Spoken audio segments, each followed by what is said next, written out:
Nos últimos meses da Segunda Guerra Mundial, grupos de elite de agentes e comandos aliados se infiltraram na Alemanha. A missão super secreta era caçar as chamadas armas maravilhosas de Hitler e os cientistas que as tinham construído. Não estávamos procurando Lord Haw, não estávamos procurando Himmler, nem mesmo Hitler. Estávamos procurando exclusivamente pessoas de interesse do serviço secreto. À medida que os aliados avançavam para o norte da Europa, havia o receio de que Hitler pudesse fazer uma retaliação como um último ato de vingança.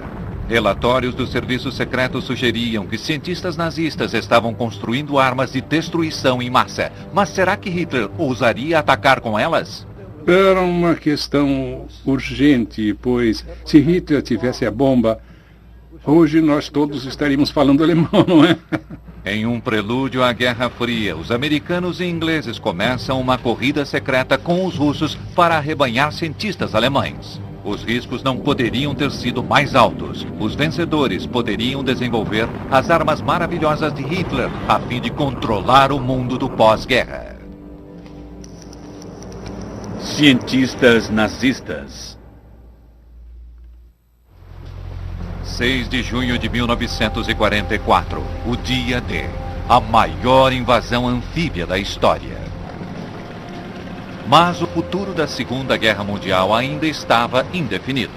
Nos bastidores, o serviço secreto aliado estava apreensivo quanto à possibilidade de Hitler estar tramando sua represália. 7 dias após o dia D, os receios foram confirmados. Um estranho objeto viajando a 640 km por hora apareceu nos céus de Londres. Inicialmente pensou-se que se tratava de algum tipo de avião. Somente após ele despencar rumo ao solo, as pessoas perceberam do que se tratava, uma bomba voadora. Nos 4 dias seguintes, centenas de bombas choveram sobre Londres. O impacto de uma delas, em 18 de junho, matou 121 pessoas. Essa era a primeira das armas de vingança de Hitler, mais conhecidas como V1. Os aliados não possuíam nada assim em seu arsenal, e não parecia haver como detê-las. E se os cientistas de Hitler eram capazes de criar algo como a V1, que outros dispositivos estariam construindo? Adolf Hitler estava procurando a arma que ganharia a guerra. Ele acreditava que a V1, e eles estavam fazendo muitos projetos bastante exóticos e importantes naqueles últimos meses de guerra.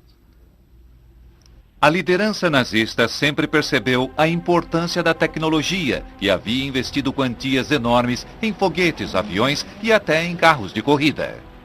Consequentemente, os carros alemães dominaram as corridas nos anos 30. Mas Hitler foi recompensado com muitos outros pioneirismos científicos. Talvez o maior deles e o mais perigoso estivesse na física atômica.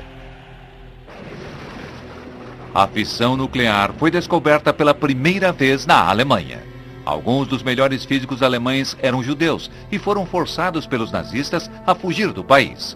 Muitos deles foram para os Estados Unidos, levando a alarmante notícia de que a Alemanha poderia estar trabalhando em uma bomba atômica. Esse alerta levou o Pentágono a fazer um esforço para, em segredo, construir sua própria bomba, codinome Projeto Manhattan. Todo o projeto foi desenvolvido a partir do medo. O projeto Manhattan foi, na verdade, desenvolvido porque tínhamos medo.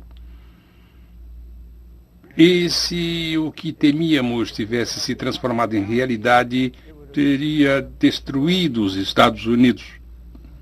Robert Furman trabalhava no Pentágono quando foi recrutado para coordenar uma missão secreta que iria à Europa. O plano era enviar agentes secretos para localizar e acabar com o programa atômico de Hitler. Havia um alvo-chave que os agentes precisavam encontrar. O principal físico alemão e chefe do projeto da bomba atômica nazista, Werner Heisenberg. A missão precisaria de agentes de elite em terra para procurar Heisenberg e as instalações da bomba alemã. Marty Previtt era um daqueles agentes secretos. Quando essa fotografia foi publicada em 1947, eles cobriram meu rosto, pois eu era um agente especial do Corpo de Contra-Inteligência. Eu deveria permanecer incógnito. Para dar aos agentes licença para operar onde quisessem, eles carregavam passes especiais com as mais altas liberações de segurança. O objetivo da visita era investigar alvos do serviço secreto, remover documentos, equipamentos ou pessoal. Eu tinha autorização para fazer qualquer coisa que eu precisasse fazer, prender pessoas ou o que fosse. Esses passes, mais tarde, se revelariam inestimáveis para permitir viajar além das linhas de frente aliadas. Havia um outro objetivo ainda, tão importante quanto encontrar os cientistas. Os aliados sabiam que os nazistas haviam acumulado milhares de toneladas de urânio, o ingrediente fundamental para a bomba atômica. Temendo que planejassem usar esse urânio em sua própria bomba, os aliados pensaram em reunir as enormes reservas da Alemanha desse escasso elemento. O projeto Manhattan precisava estocar urânio para sua própria bomba. Assim, seus agentes especiais tinham ordens para rastrear as reservas escondidas dos nazistas. A missão recebeu um codinome, Alsos. O verdadeiro significado do nome foi mantido em segredo, não foi revelado a quase ninguém. Principalmente ao General Groves, chefe do projeto Manhattan. Só depois de muitos anos foi revelado que Alsos significava grove em grego, um pequeno bosque. Acho que o general Groves teria ficado arrepiado se tivesse sabido na época, mas nós de fato demos o nome dele ao projeto. Enquanto os agentes do Alsos se preparavam para entrar no norte da Europa, a Grã-Bretanha começava a lidar com o V-1. Novas baterias antiaéreas e balões de barragem interceptavam as armas de vingança. E os pilotos de caça da Grã-Bretanha, cujos aviões eram mais rápidos, também estavam aprendendo a destruir a bomba voadora. Mas o pânico não havia absolutamente acabado. Exatamente quando parecia que os ingleses haviam finalmente derrotado o V-1, cientistas alemães estavam prestes a disparar contra Londres uma arma de vingança ainda mais aterrorizante. Este é um teste do mais novo dispositivo do arsenal secreto de Hitler, o foguete V-2. O V-2 foi um grande avanço na história dos armamentos, segundo o analista militar Robert Hilson. A importância do V-2 é que, pela primeiríssima vez, a engenharia humana foi capaz de lançar um projétil guiado que viajaria várias centenas de quilômetros e atingiria um alvo mais ou menos onde havia sido apontado. Essa era uma arma espantosa, uma vez que se tivesse um lançamento bem sucedido e o míssil fosse na direção correta, não seria possível detê-lo.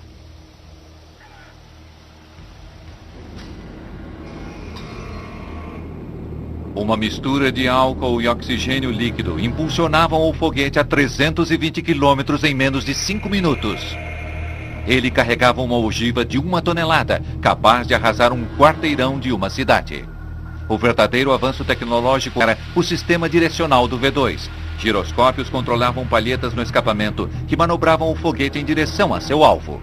Os alemães haviam lançado com sucesso o primeiro míssil balístico do mundo.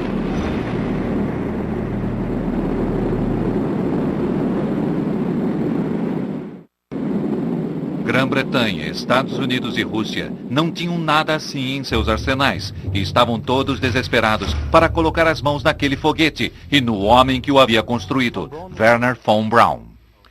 Von Braun fazia parte de um grupo de cientistas bastante visionários, pessoas que sonhavam com um voo espacial. Eram pessoas quase loucas, pois a partir da tecnologia do foguete muito primitiva que existia na época, eles sonhavam com viagens às estrelas. Hitler queria que von Braun testasse seus foguetes como armas. Von Braun estava tão entusiasmado em apoiar os planos de Hitler que não apenas se filiou ao partido nazista, mas tornou-se também major honorário da SS. Konrad Dannenberg era um dos protegidos de von Braun. Com quase 30 anos, ele conheceu o lendário pai da arte de projetar, construir e manobrar foguetes. Fiquei realmente impressionado com ele. Não era apenas um engenheiro técnico realmente bom, mas era também um bom gerente.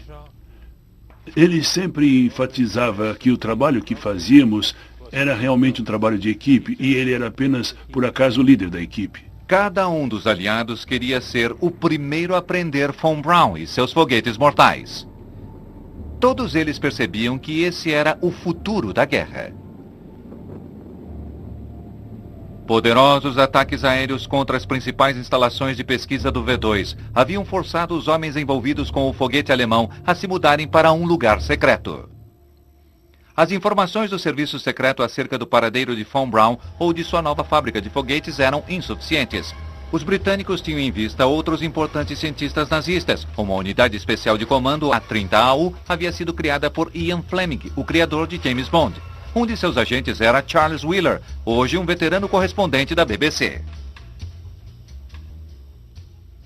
Ele era considerado pelos oficiais da Marinha e acredito que pelos fuzileiros da 30AU como alguém que passaria a maior parte da guerra frequentando clubes noturnos e tendo almoços caros, etc. Por isso não era um de nós. Enquanto Ian Fleming levava adiante seu suntuoso estilo de vida londrino, os comandos do 30AU estavam no norte da França. Eles levavam um livro preto, a lista de centenas de alvos compilados pelo Serviço Secreto Britânico. Não estávamos procurando Lord Haw, não estávamos procurando Himmler, nem mesmo Hitler. Estávamos procurando exclusivamente pessoas do interesse do Serviço Secreto.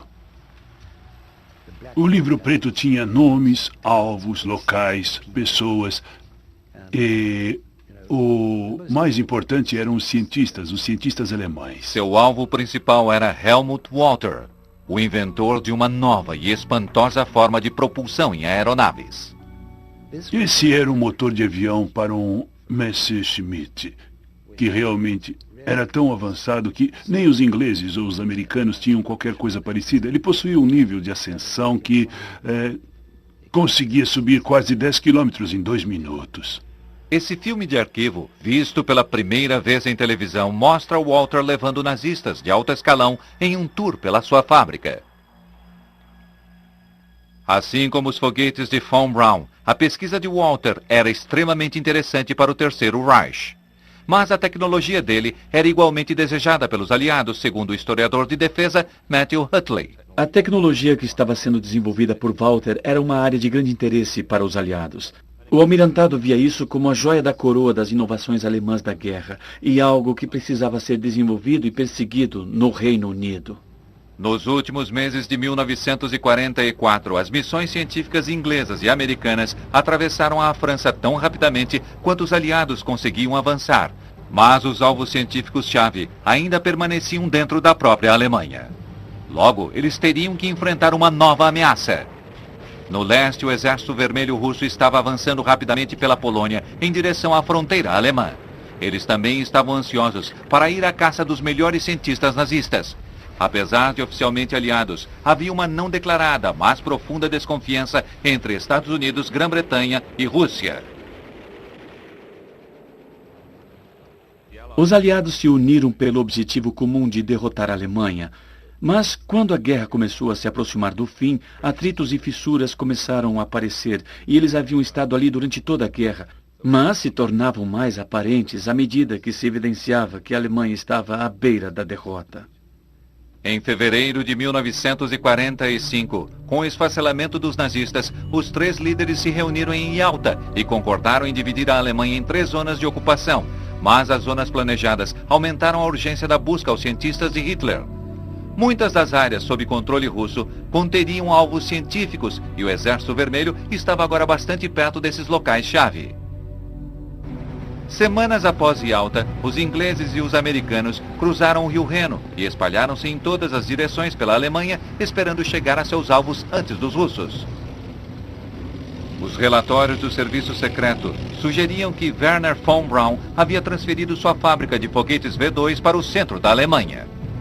A trilha levava para a pequena cidade de Nordhausen. Na manhã de 11 de abril de 1945, uma equipe americana chegou a essas colinas, onde fez uma assombrosa descoberta. A fábrica secreta de Von Braun, onde milhares de foguetes V2 estavam sendo construídos, estava escondida no local subterrâneo. A extensão era enorme. 2 túneis principais, cada um com mais de 1,5 km, eram conectados por 46 túneis menores. Conhecida como a Mittelwerk, era a maior fábrica subterrânea do mundo. Os americanos ficaram surpresos com o que haviam encontrado. A chegada àquele local deve ter sido como um momento Tutankhamon para as tropas americanas. Elas sabiam que ela existia e tinham uma vaga ideia do que estava acontecendo ali. Mas subitamente eles estavam em uma caverna de Aladim, pois encontraram as linhas de montagem que estavam intocadas, não danificadas por bombardeios, e havia dúzias de armas intactas. As equipes científicas desceram até Mittelwerk, maravilhadas por encontrar esse valioso tesouro tecnológico. Hoje, esses túneis são tudo o que resta do imenso complexo subterrâneo.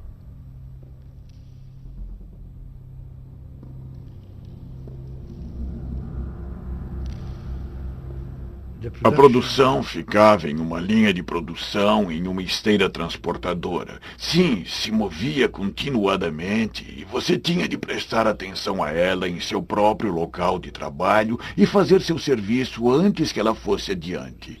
Era uma linha de montagem que continuava dia e noite. Essas raras fotografias mostram a extensão da operação de Von Braun.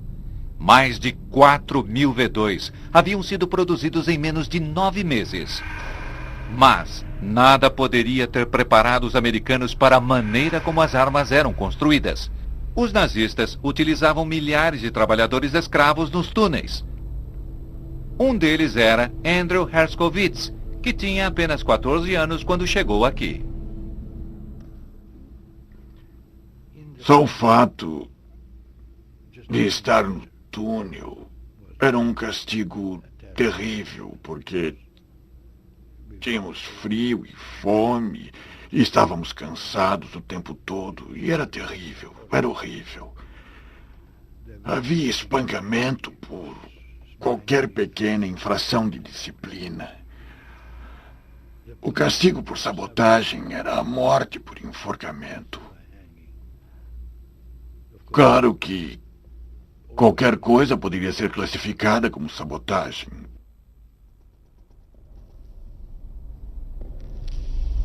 Os trabalhadores ficavam alojados aqui, em um campo de concentração especialmente construído para suprir mão de obra para os túneis. Quando os americanos liberaram o campo, eles testemunharam em primeira mão o verdadeiro custo do programa de foguetes germânico.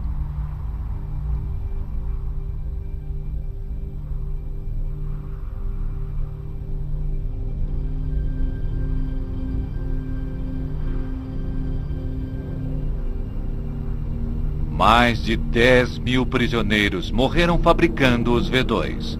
Quase 2 vezes o número de mortes provocadas pelo foguete.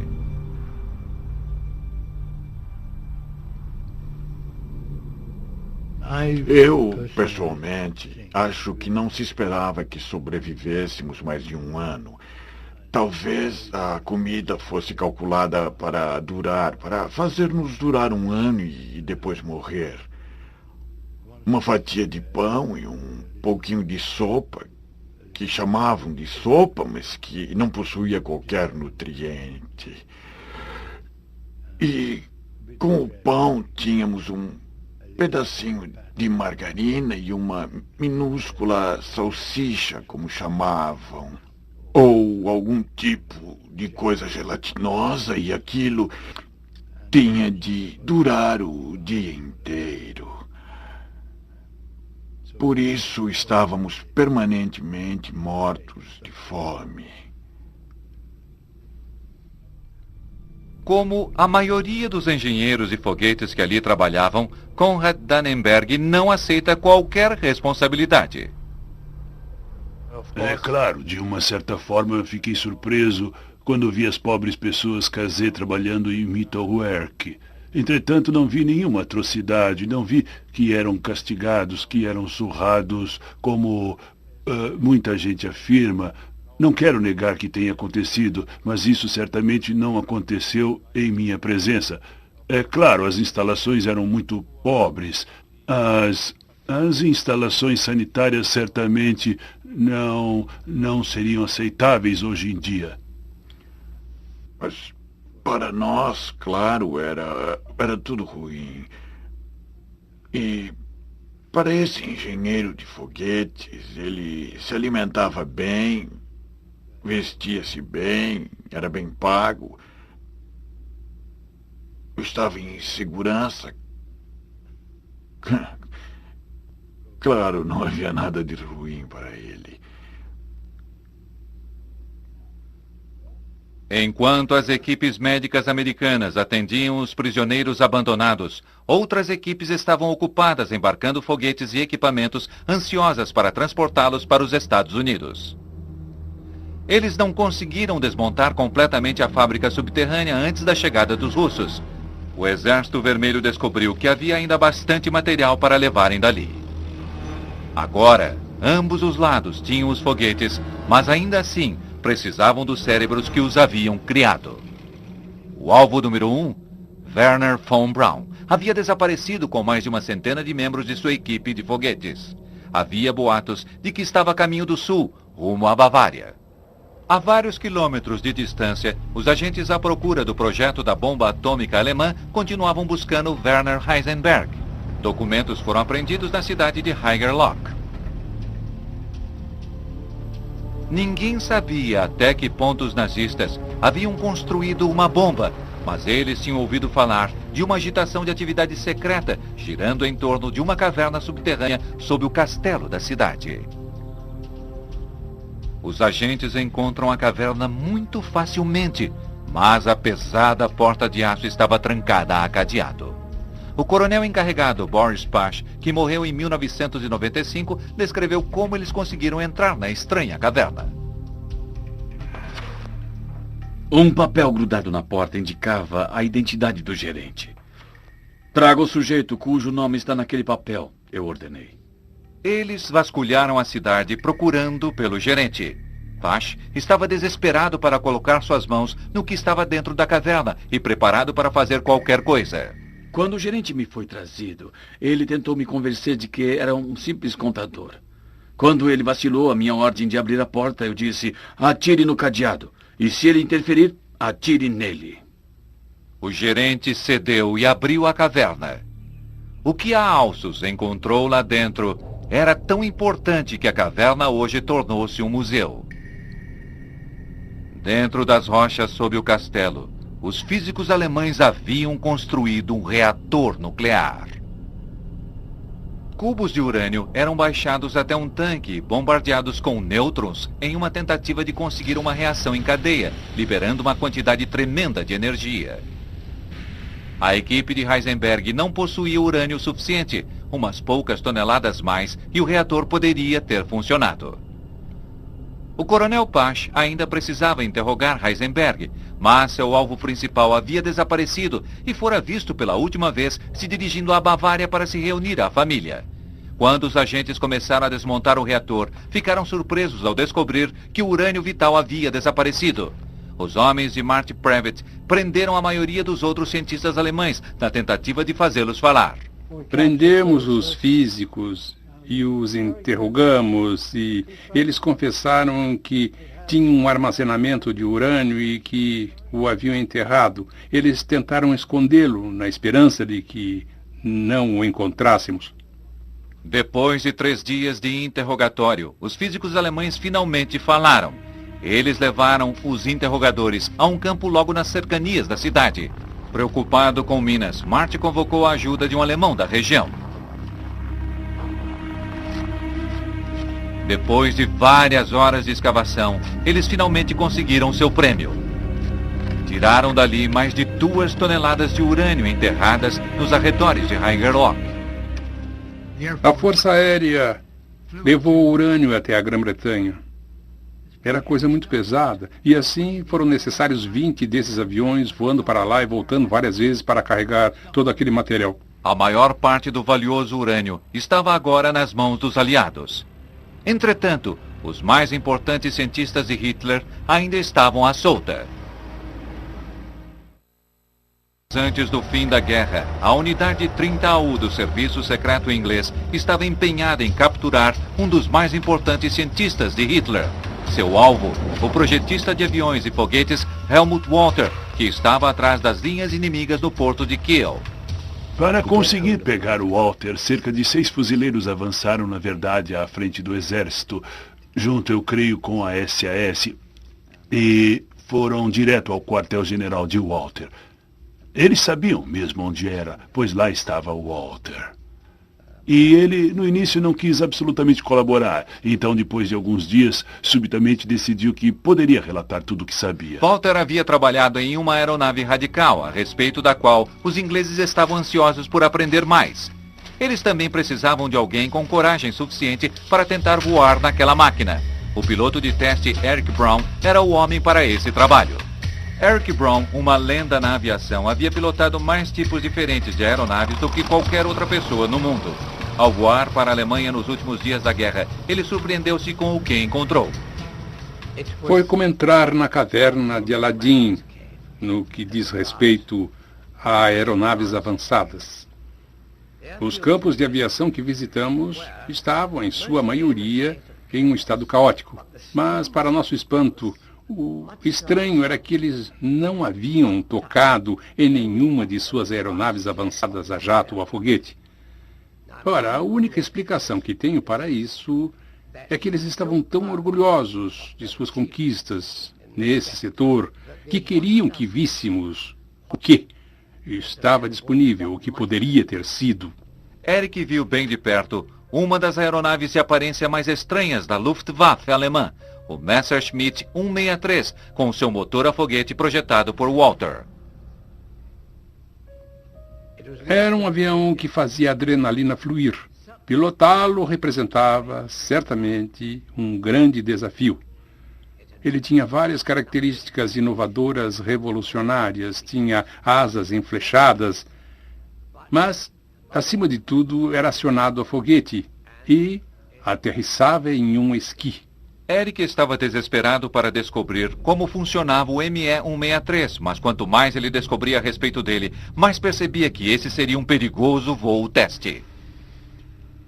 O foguete que o Walter desenhara para aquela aeronave era um trabalho de engenharia muito inteligente. Era pequeno, leve e potente. Mas por usar uma explosiva mistura de combustível, duas substâncias, C-Stoff e T-Stoff, que quando misturadas basicamente explodem e acionam o foguete, ele era conhecido por seus pilotos como uma bomba voadora. Os dois combustíveis se misturavam para produzir 8 minutos de energia de foguete. Assim, o avião subiria 6.100 metros em menos de 2 minutos e poderia lançar ataque surpresa contra bombardeiros inimigos. O piloto sentava em uma cabine cercada pelo combustível do foguete. Não era um avião para medrosos. Mais de 10 pilotos alemães haviam morrido tentando pilotar o 163. A maioria foi morta durante a decolagem ou aterrissagem. Mas isso não parecia preocupar Eric Brown. Fui encorajado pelos peritos que estavam participando para tentar fazer aquilo funcionar. E não havia ninguém por ali para nos impedir. Aquilo era para valer. O ruído era mesmo de estourar os ouvidos, e quando você sentava ali naquela aeronave, sacudindo sob essa potência, você sentia que era como pilotar uma bomba atômica. E acredito que precisa ser dito que a gente se sentia um pouco apreensivo a respeito do que estava por vir. Mas a tentação de fazer essa coisa e ir em frente era muito grande. Eric Brown tornou-se o primeiro e único piloto aliado a voar esse avião de propulsão a foguete.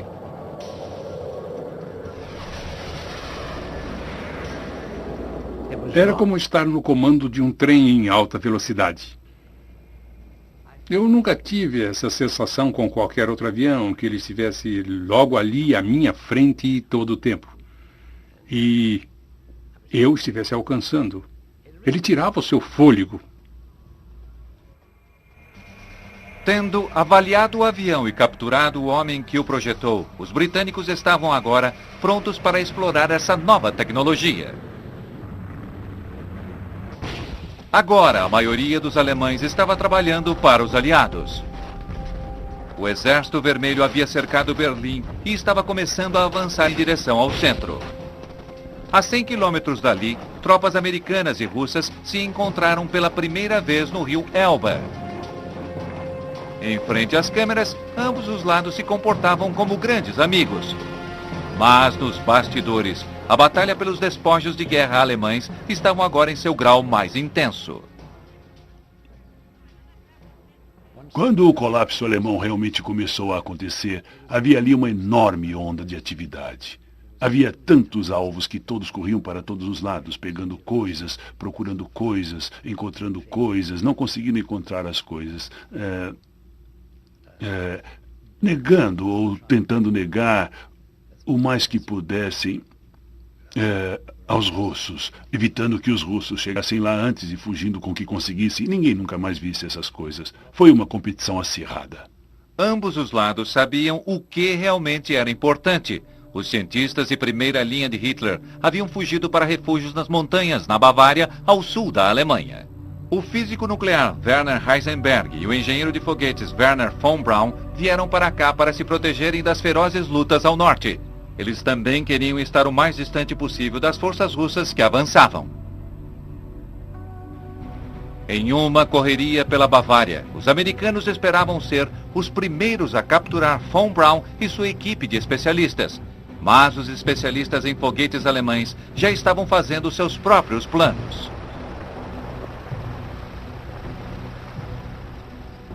Tínhamos algumas reuniões secretas com von Braun e alguns dos membros mais íntimos de sua equipe a fim de conversar a respeito do que faríamos no final da guerra.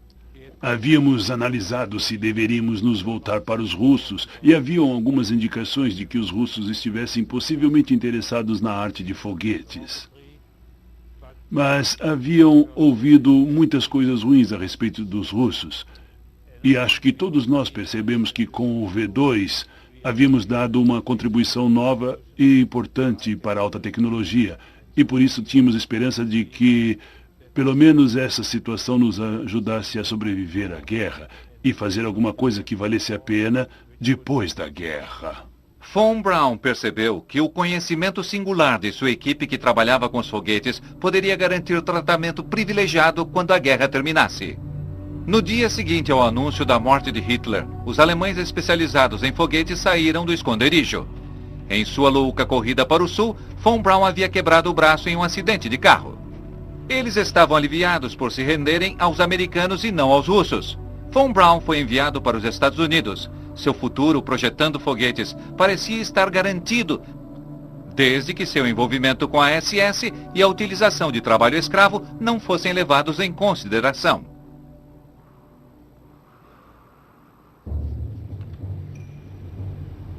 80 quilômetros ao leste, os agentes que procuravam o cientista atômico Werner Heisenberg também estavam fechando o cerco. Eles estavam bem à frente das linhas avançadas americanas e sabia-se que a SS estava na região. O coronel Boris Pash percebeu que seria perigoso ir muito adiante.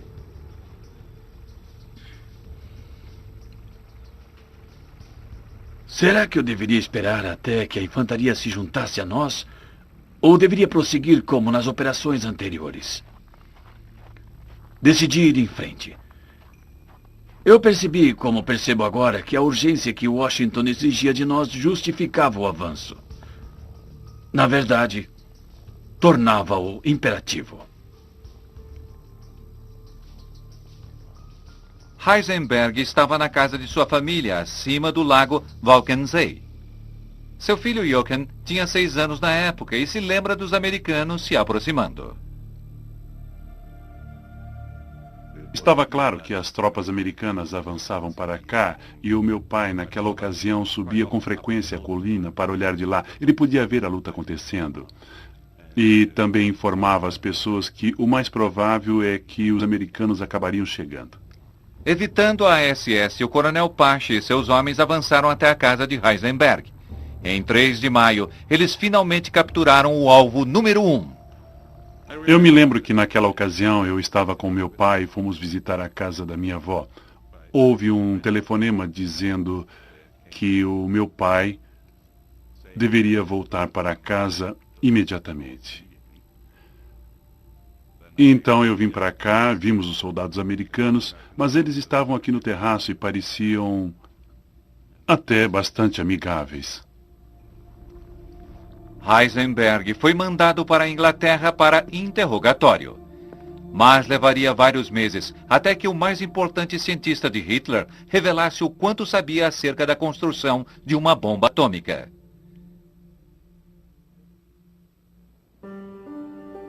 Quatro dias após a captura de Heisenberg, os alemães se renderam.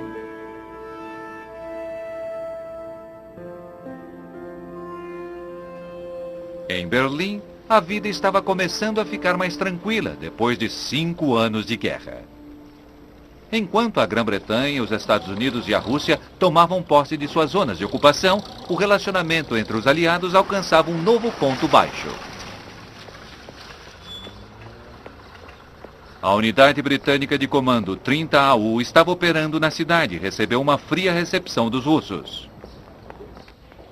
A situação era muito delicada e difícil, e as pessoas precisavam ser muito cuidadosas para evitar que rompesse algum tipo de violência. Eu acredito que não tenha ocorrido. Mas isso se tornou uma espécie de hostilidade mútua. Quer dizer, foi quando pela primeira vez me dei conta realmente de que havia uma guerra fria. A guerra mal havia terminado, estávamos na Guerra Fria. A hostilidade russa era compreensível. A 30AU em Berlim pouco tinha a ver com a missão de paz. Seus agentes estavam agora fazendo viagens dentro da zona russa, em operações clandestinas, para levar às escondidas para o Ocidente as esposas e famílias dos cientistas capturados.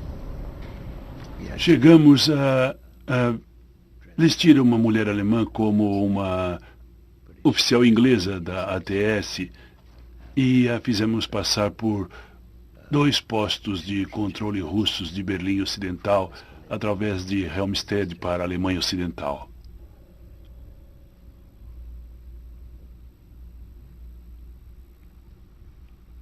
Ela era uma boa atriz e falava um pouco de inglês. Felizmente ninguém falou com ela. Ela foi bem e os russos possivelmente nem a teriam descoberto. Depois de se reunirem às suas famílias, cientistas alemães-chave foram então levados para a Grã-Bretanha. Helmut Walter, inventor do motor de foguete para o ME-163, foi levado para o norte da Inglaterra para continuar trabalhando com uma equipe composta apenas de cientistas alemães. Enquanto isso, nos bastidores, enormes carregamentos de pesquisa, tecnologia e materiais científicos alemães eram encaixotados e levados para a Grã-Bretanha, Estados Unidos e Rússia. Quanto ao urânio apreendido pela missão Alsos, em locais como Haigerloch, mais de 1 milhão de toneladas foi embarcado para o projeto Manhattan, nos Estados Unidos, que acumulava um enorme estoque para sua própria pesquisa da bomba atômica. O alvo número 1 da Alsos, Werner Heisenberg e 9 outros físicos alemães foram confinados em uma casa de campo na Inglaterra. Em um último recurso para tentar descobrir mais a respeito do projeto da bomba nazista, microfones secretos foram colocados pela casa para ouvir os alemães. Os cientistas pouco revelaram, até que uma transmissão de rádio no dia 6 de agosto de 1945 os levou a falar.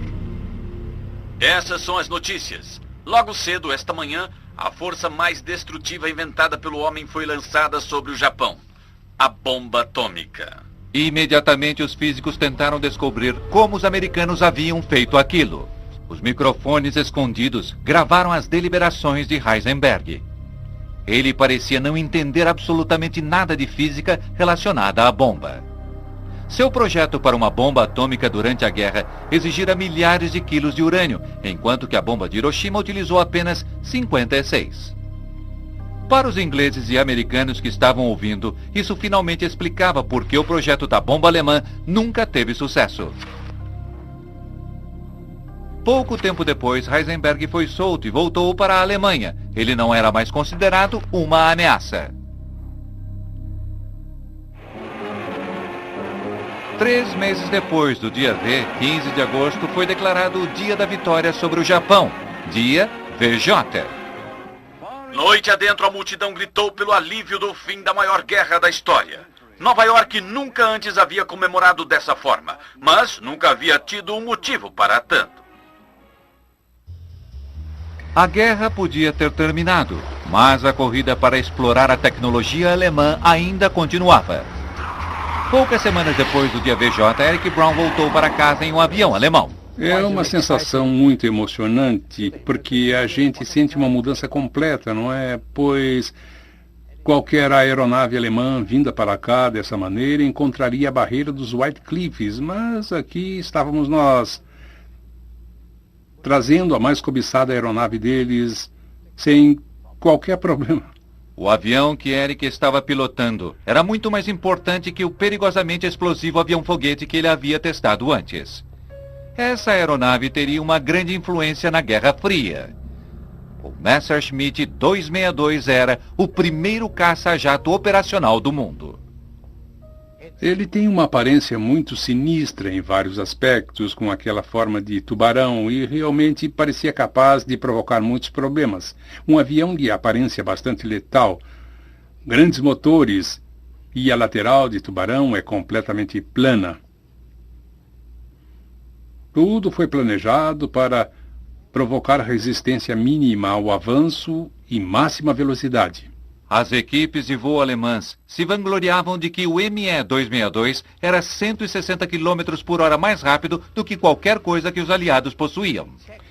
Verificamos isso em Farnborough e descobrimos que os números deles estavam bastante exatos. A velocidade máxima dessa aeronave é de 910 km por hora. Nessa ocasião, nosso melhor caça tinha uma velocidade máxima de 715 km por hora. Assim, você iria de 715 por hora para 910 por hora, um salto realmente enorme. O 262 poderia ter mudado o curso da guerra, mas chegou tarde demais para os nazistas. Eles certamente teriam um impacto sobre os conflitos futuros. Os engenheiros também estavam aprendendo, com a ajuda da aeronave alemã, a construir seu próprio caça a jato.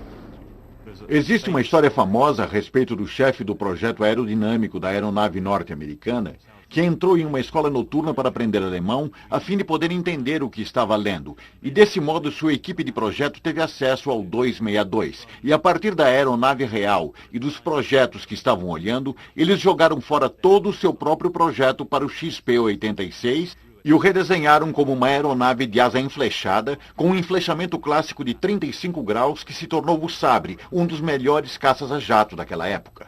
Com o Sabre, os americanos pensavam ter construído a mais avançada aeronave do mundo. O que eles não sabiam era que os russos haviam encontrado exatamente o mesmo conjunto de dados alemães e os haviam utilizado para construir seu próprio avião a jato de asa enflechada, o MiG-15.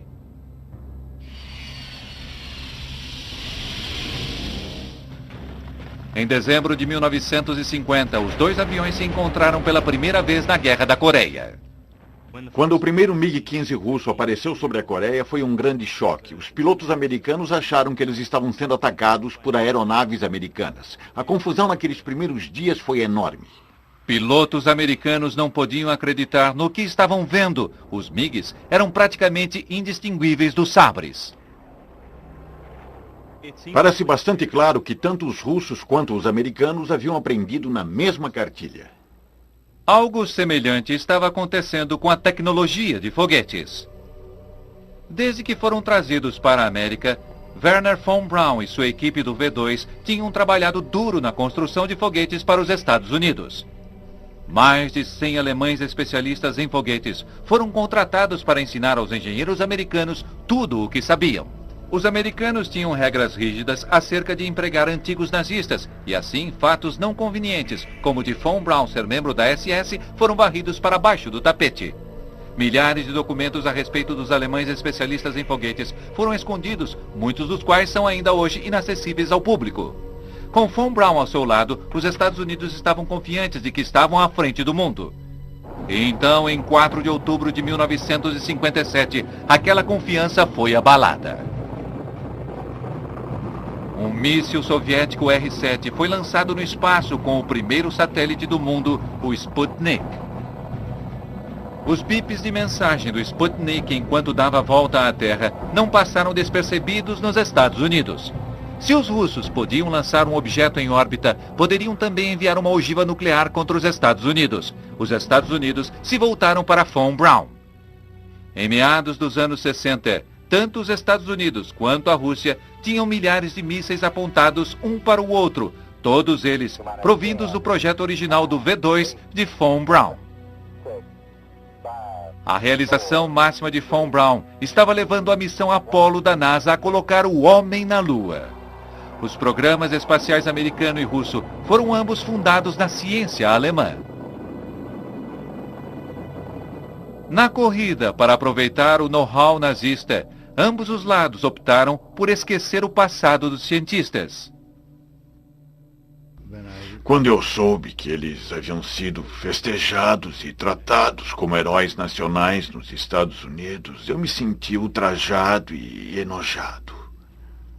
Achei que aquilo não apenas mostrava desrespeito a nós, mas aos seus próprios mortos. Milhares e milhares de soldados americanos morreram para libertar a Europa, para derrotar Hitler. E essas pessoas eram os esteios do reinado de terror de Hitler. E lá estavam elas sendo festejadas como heróis. Que coisa repugnante. Um dos maiores triunfos da Guerra Fria ficará para sempre obscurecido pela sombra do passado de Von Braun. O inferno subterrâneo onde as armas maravilhosas de Hitler foram construídas. Versão brasileira Centauro.